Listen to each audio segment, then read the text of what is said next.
ঘরের মধ্যে হঠাৎ পিঁপড়া আসা কিসের আলামত জানলে আপনি অবাক হয়ে যাবেন। হঠাৎ ঘরের মধ্যে দেখবেন লাইন ধরে পিঁপড়া আসছে, এটা কিসের আলামত, কিসের সাইন? আজকে আমি আপনাদেরকে বলে দিব, শুনলে আপনি অবাক হয়ে যাবেন। হযরত সুলাইমান আলাইহিস সালাতু ওয়াস সালামের একটি ঘটনা বললে বুঝতে পারবেন যে পিঁপড়া আসা কিসের আলামত। হযরত সুলাইমান আলাইহিস সালাতু ওয়াস সালাম একবার নদীর তীরে তিনি বসে আল্লাহর ধ্যানে মগ্ন ছিলেন। এমনই সময় হঠাৎ করে দেখতে পেলেন যে একটি পিঁপড়া মুখের মধ্যে খাবার নিয়ে তিনি আসতেছে এবং নদী থেকে একটি ব্যাঙ তার জন্য অপেক্ষা করতেছে। কিছুক্ষণ পরে হযরত সুলাইমান আলাইহিস সালাতু ওয়াস সালাম কৌতূহলবশত তার দিকে তাকায় রইলেন। দেখলেন পিঁপড়ার মুখের মধ্যে এক ধরনের খাবার এবং এই পিঁপড়া ব্যাঙ যেটা দাঁড়িয়ে ছিল সেই ব্যাঙের মুখের মধ্যে ঢুকে পড়লো। ব্যাঙটা হারিয়ে গেল। হযরত সুলাইমান আলাইহিস সালাতু ওয়াস সালাম দীর্ঘক্ষণ সেই ব্যাঙটার দিকে তাকিয়েছিলেন। হযরত সুলাইমান আলাইহিস সালাম ভাবলেন এই ব্যাঙ হয়তোবা এই পিঁপড়াকে গিলে ফেলেছে, কিন্তু না, অবাক করার বিষয় হচ্ছে কিছুক্ষণ পরে সেই ব্যাঙ আবার তীরের মধ্যে ফিরে আসলো। হযরত সুলাইমান আলাইহিস সালাম লক্ষ্য করে দেখলেন যে ব্যাঙের মুখ থেকে সেই পিঁপড়াটা আবার বের হয়ে এসেছে। হযরত সুলাইমান আলাইহিস সালাম এটা যখন দেখলেন অবাক হলেন। পিঁপড়ার ভাষা তিনি বুঝতেন এবং পৃথিবীর সমস্ত প্রাণী হযরত সুলাইমান আলাইহিস সালামের সাথে কথা বলতে পারতেন। পিঁপড়াকে ডেকে সাইয়েদনা সুলাইমান বললেন, পিঁপড়া বলো তো দেখি, তোমার মুখে খাবার দেখলাম, ব্যাঙের মধ্যে ঢুকলা, কোথায় যেন হারিয়ে গেলা, আবার হঠাৎ করে ব্যাঙ তোমাকে এনে এখানে রেখে দিল, বলো তো এটার রহস্য কি? হযরত সুলাইমান আলাইহিস সালামের কথার জবাবে সে পিঁপড়া বলছে যে সাগরের মধ্যখানে একটি জায়গায় একটা কীট পতঙ্গ আছে, সেটা সেখান থেকে বের হতে পারে না এবং তার পৃথিবী হলো সেখানে। সে যেহেতু সেই গর্ত থেকে বের হতে পারে না, সেই ক্ষমতা তার নাই, সুতরাং তার কোনো খাবার দাবারের ব্যবস্থা থাকে না।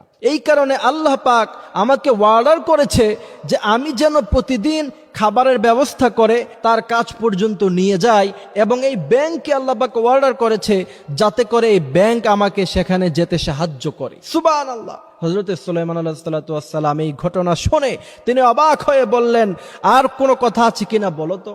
তখন ওই পিঁপড়া বলল যে আমি যখন ওই কীট পতঙ্গের কাছে খাবার নিয়ে যাই তখন তিনারা আল্লাহর শুকরিয়া আদায় করে বলে, হে আমার রব, আপনি যখন গোটা পৃথিবীর সব প্রাণীদেরকে খাবারের ব্যবস্থা করেন তাহলে আমাদের খাবারের ব্যবস্থাও তো আপনি করেন, আমরা শুকরিয়া আদায় করি সবসময় আপনার। হযরত সুলাইমান আলাইহিস সালাম এই পিঁপড়ার কথা শুনে তিনি অবাক হয়ে গিয়েছেন এবং সেই ঘটনা থেকে উলামায়ে কেরাম, মুহাদ্দিসিনে কেরাম তিনারা বলেন যে পিঁপড়া ঘরের মধ্যে লাইন ধরে আসা মানে রিজিক আসার আলামত, অর্থাৎ আপনার অজস্র সম্পদের মালিক হতে পারবেন। কিন্তু আপনি যদি সম্পূর্ণ ইসলাম না মানেন, নামাজ নাই, রোজা নাই, যদি এমন হয় তাহলে কিন্তু আপনি সম্পূর্ণভাবে ওই রিজিকের মালিক হতে পারবেন না। আল্লাহ পাক বলছেন, আমি আল্লাহ পাক যাকে চাই তাকে রিজিক দেই, আমি আল্লাহ পাক যাকে চাই তাকে ধনী বানাই, আমি আল্লাহ পাক যাকে চাই তারে গরিব বানাই।